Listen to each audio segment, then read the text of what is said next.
Trapped in an elevator for hours, 42 floors up. The scariest thing is thinking the elevator's going to drop. There are hundreds of emergency calls for help in Jacksonville alone. An Action News Jax investigation revealed dozens of local elevators operating with failed inspections and expired certifications. Action News Jax Paige Kelton dug into state records and crisscrossed the city to expose city buildings, businesses, hospitals, and high-rise homes the state says are not following the rules. 40, 41.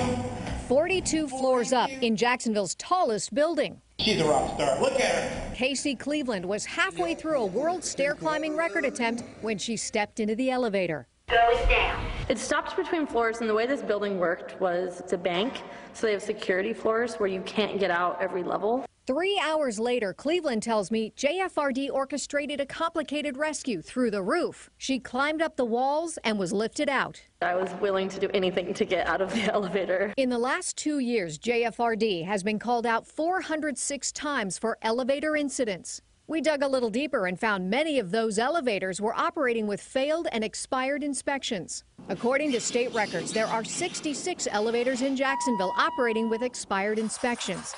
53 of those failed their last inspection. I compared that state database to the list provided to us by Jacksonville Fire and Rescue and found a dozen locations where elevators were not only out of compliance, firefighters were called out for an incident involving an elevator. River Place Tower, Riverside Park Place Office Building, and Baptist Medical Center.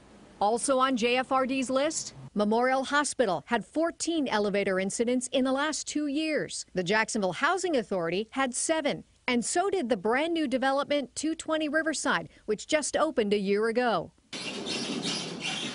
Records show JFRD was also called to this luxury Southside apartment complex in March of last year. State records show 11 failed and expired inspections here. We checked out each one and found certificates dating back to 2014. One elevator had no paperwork at all.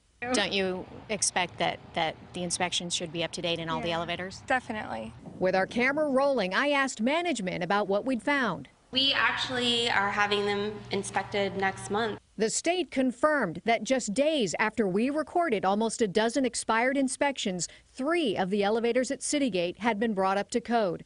The other 8 were waiting to be re-inspected 8 months after having failed in September of 2015.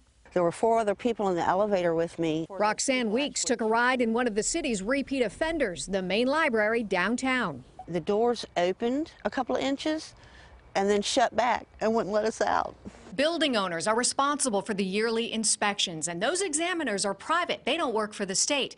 I've learned the Bureau for Elevator Safety has one inspector in our area, and he's responsible for things like follow-up inspections, safety issues, and complaints. The agency wouldn't let him talk to me about the number of elevators in Jacksonville right now operating with an expired inspection. The Bureau tells me elevators must present an immediate threat to public safety to be sealed. Da, da, da. Casey Cleveland and her team broke the world record in spite of her great escape. I'll never take the elevator again, though.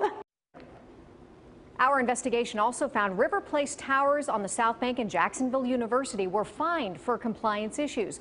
I tried to reach out to River Place to get comment, which as of 2 weeks ago was still operating elevators out of compliance. Management kicked me off the property and wouldn't call me back.